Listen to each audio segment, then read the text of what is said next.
के साथ कि लाहौर में वजीर आजम शहबाज शरीफ ने सदर आसिफ अली जरदारी से मुलाकात की। भारत से सीज फायर के बाद की सूरत हाल पर तबादला ख्याल किया गया। वजीर आजम ने सदर को अपने गैर मुल्की दौरों पर भी एतमाद में लिया।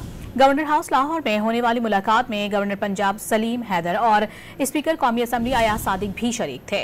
सदर और वजीर आजम के दरमियान भारत की तरफ से मुसलसल जारहियत की धमकियों पर तबादला ख्याल किया गया। सदर ममलिकत आसिफ अली जरदारी ने कहा कि पाकिस्तान ने जंगी मैदान में इस सदी की नई तारीख रकम की। भारत से जंग नहीं हम चाहते हैं, लेकिन अगर पाकिस्तान पर दोबारा से जंग मुसल्लत की गई तो पहले से ज्यादा और बड़े सरप्राइज देंगे। वजीर आजम शहबाज शरीफ ने कहा कि दुनिया पाकिस्तान की जंगी महारत को मोतरफ हो गई है। आलमी सतह पर पाकिस्तान के मौक़िफ़ की हिमायत ही असल में जीत है। वजीर आजम शहबाज शरीफ ने कहा कि पाकिस्तान, चीन, तुर्किया और अजरबैजान दोस्ती एक नए बाब का आगाज हुआ है। पाकिस्तान का सिफारती वफ्द भारत के झूठ के जवाब में आलमी दुनिया के सामने अपने मौक़िफ़ रखेगा।